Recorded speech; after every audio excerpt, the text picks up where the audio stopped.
और बिहार की बड़ी खबर आपको बता दें, जातीय गणना पर हाईकोर्ट ने बिहार सरकार को बड़ा झटका दिया है। हाईकोर्ट ने सरकार की रिव्यू पिटीशन को खारिज कर दिया है। याचिका के जरिए सरकार ने हाईकोर्ट से जातीय गणना पर जल्द सुनवाई का अनुरोध किया था, लेकिन कोर्ट ने याचिका खारिज कर दी और अब 3 जुलाई को ही इस मामले में सुनवाई होगी। दरअसल हाईकोर्ट ने 4 मई को जातीय गणना पर सुनवाई करते हुए इस पर अंतरिम आदेश जारी करते हुए रोक लगा दी थी। हाईकोर्ट ने सरकार से डेटा सुरक्षित रखने के लिए कहा था, जिसके बाद इस मामले में जल्द सुनवाई को लेकर याचिका दायर की गई थी और जल्द सुनवाई का अनुरोध किया गया था। और ऐसे में अब देखना होगा कि सरकार का अगला कदम क्या होता है। तो जातीय गणना को लेकर हाईकोर्ट के फैसले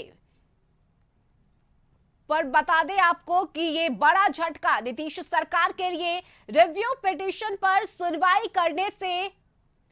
पटना हाई कोर्ट ने इनकार किया है और रिव्यू पिटीशन को खारिज किया गया है।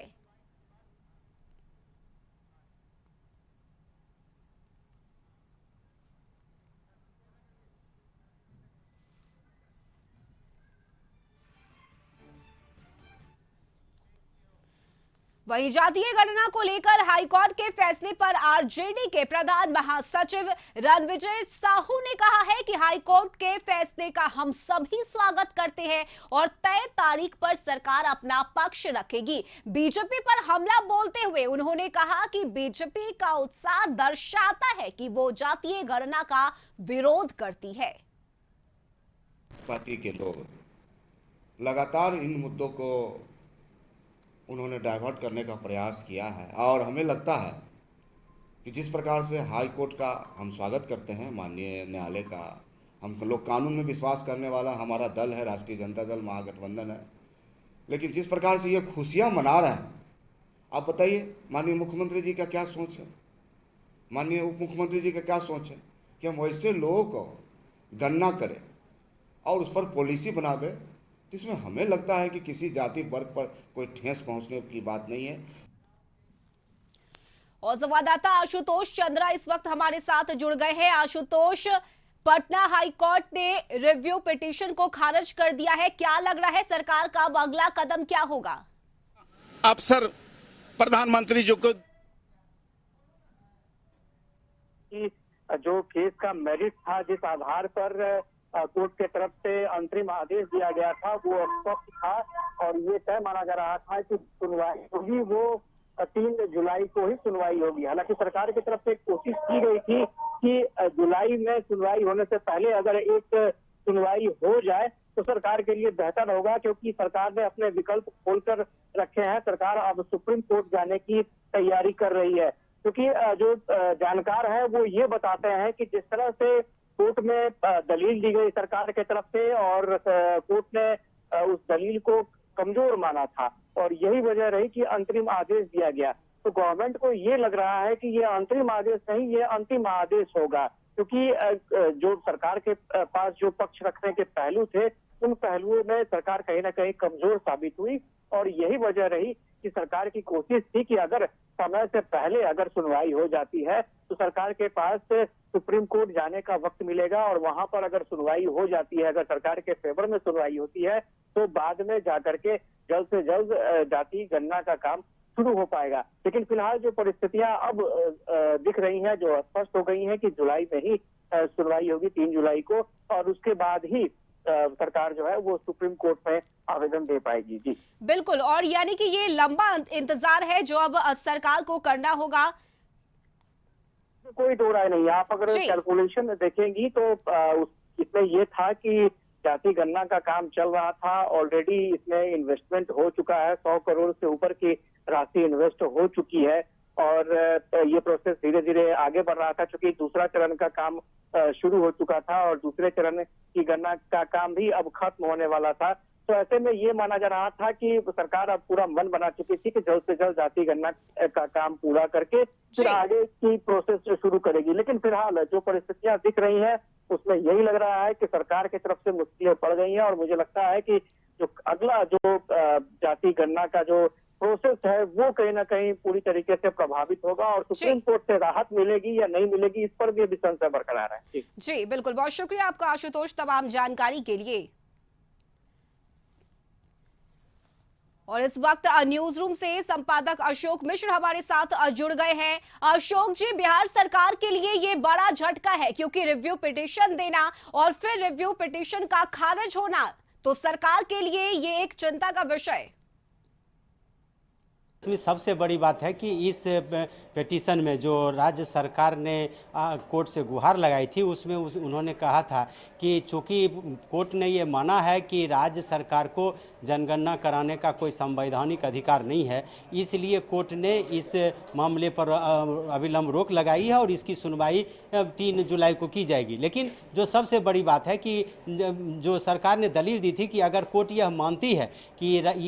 यह मामला राज्य के क्षेत्राधिकार से अलग है और राज्य के क्षेत्राधिकार में नहीं आता है, तो ऐसी परिस्थिति में कोर्ट को इस पर तुरंत कार्रवाई करते हुए इस पर अविलंब फैसला लेना चाहिए और इसकी सुनवाई करनी चाहिए। तो राज्य सरकार ने जो दलील दी थी, राज्य सरकार ने अपने अपील में, अपने याचिका में जो बातें कही थी उसको लेकर के कोर्ट ने इस मामले पर तुरंत सुनवाई के लिए तो तैयार हो गई और कोर्ट ने आज सुनवाई भी की है। लेकिन कोर्ट ने ये माना है कि उसने जो फैसला दिया है वो बिल्कुल सही है और 3 जुलाई से पहले वो इस मामले की सुनवाई नहीं कर सकती है। तो ऐसी परिस्थिति में राज्य सरकार को एक बहुत बड़ा झटका लगा है, चूंकि राज्य सरकार चाहती थी कि अगर पटना हाईकोर्ट यह मानती है कि यह संवैधानिक मामला है और यह राज्य सरकार के क्षेत्राधिकार अंतर्गत नहीं आता है तो वो केस को खारिज कर दे ताकि वो राज्य सरकार सुप्रीम कोर्ट में जा सके या फुल बेंच में जा सके। लेकिन पटना हाईकोर्ट ने अपना जो आदेश दिया है, अपना जो फैसला दिया है, उस फैसले को उसने सुरक्षित माना है और उस पर कोई पुनर्विचार करने की मंशा नहीं जताई है। इससे यह साफ जाहिर है कि राज्य सरकार को अब 3 जुलाई तक इंतजार करना पड़ेगा और इंतजार की घड़ी कितनी कठिन होती है यह तो समझते ही हैं और खास करके राजनेताओं के लिए तो यह सबसे बड़ा कठिन समय है, चूँकि मुख्यमंत्री नीतीश कुमार चाहते थे कि लोकसभा चुनाव से पहले अगर जातीय जनगणना की रिपोर्ट आ जाती है, जातीय गणना की रिपोर्ट आ जाती है तो ऐसी परिस्थिति में वो कुछ इस तरह की घोषणा करेंगे उन वर्गों के लिए जो वर्ग अभी तक विकास से अछूत हैं या जातीय गणना में उनकी जो रिपोर्ट आई है वह रिपोर्ट कहीं न कहीं सरकार को बाध्य करने के लिए काफ़ी है कि उनके लिए कोई विशेष योजना चलाई जाए या उनको विशेष कुछ लाभ दिया जाए। इसलिए मुख्यमंत्री लगातार इसकी मॉनिटरिंग कर रहे थे। समय सीमा के अंतर जातीय गणना कराने का निर्देश अधिकारियों को दिया गया था। आप समझ सकते हैं कि कितनी तेजी से यह काम हो रहा था और इस पर स्पेशल फोर्स लगाए हुए थे, यानी कि सरकार ने पूरी ताकत झोंक दी थी। लेकिन इसके बावजूद भी पटना हाईकोर्ट का जो फैसला आया वह राज्य सरकार के कहीं न कहीं बड़ा झटका है, चिंता की बात है राज्य सरकार के लिए। और सबसे बड़ी चिंता की बात यह है कि राज्य सरकार अब कोर्ट के इस फैसले के खिलाफ में सुप्रीम कोर्ट भी नहीं जा सकती है, क्योंकि हाईकोर्ट ने कहा कि 3 जुलाई को इस पर हम सुनवाई करेंगे। तो ऐसी परिस्थिति में राज्य सरकार के साथ एक बाध्यता हो गई है और वह बाध्यता है कि 3 जुलाई तक उसका इंतजार करना पड़ेगा। अगर उसमें 3 जुलाई को भी अगर सुनवाई में फिर कोर्ट यह मानती है कि अभी सुनवाई अधूरी है और वो आगे का समय दे देती है तो राज्य सरकार के लिए यह संकट की स्थिति और होगी। एक तरफ मुख्यमंत्री जहां नीतीश कुमार विपक्षी एकता को मजबूत करने के लिए राज्यों का दौरा कर रहे हैं, दूसरी तरफ वो अपने ही राज्य में कानूनी पचड़े में इस तरह से फंस गए हैं, जो नीतिगत मामला है वो फंस गया है। तो निश्चित रूप से ये बिल्कुल। और साथ ही अशोक जी, रिव्यू पिटीशन का खारिज होना अब विपक्ष को एक और मौका देता है कि वो सरकार पर हमलावर हो, क्योंकि इससे पहले जब पटना हाईकोर्ट ने जातीय गणना पर रोक लगाई थी तो उस वक्त विपक्ष ने यह आरोप लगाया था कि सरकार ने अपने पक्ष को सही से कोर्ट में नहीं रखा और इसीलिए इस पर रोक लगाई गई है। यानी कि अब ये एक और मौका है विपक्ष के लिए।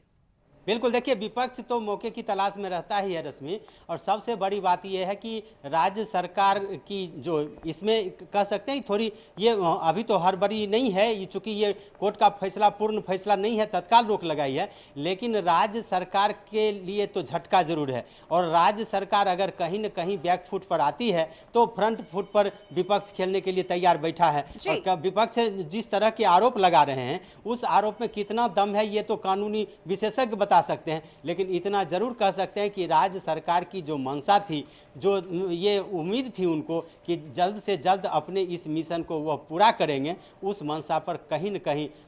पटना हाईकोर्ट ने तत्काल पानी फेर दिया है। हालांकि अभी पूरी तरह से यह नहीं कहा जा सकता कि राज्य सरकार का यह झटका या राज्य सरकार को जो यह झटका लगा है वो मतलब पूरी तरह है, इससे राज्य सरकार उबर नहीं पाएगी। इतना कह सकते हैं कि अभी थोड़ा इंतजार करना पड़ेगा, देखिए आगे आगे होता है क्या। फिलहाल कह सकते हैं कि राज्य सरकार को कहीं न कहीं बैकफुट पर जाना पड़ा है और विपक्ष को कहीं न कहीं राज्य सरकार पर हमला करने का अवसर हाईकोर्ट ने दे दिया है। जी बिल्कुल बिल्कुल, और अब इंतजार करना होगा 3 जुलाई का कि आखिर पटना हाईकोर्ट का क्या फैसला होता है। फिलहाल बहुत शुक्रिया आपका अशोक जी तमाम जानकारी के लिए।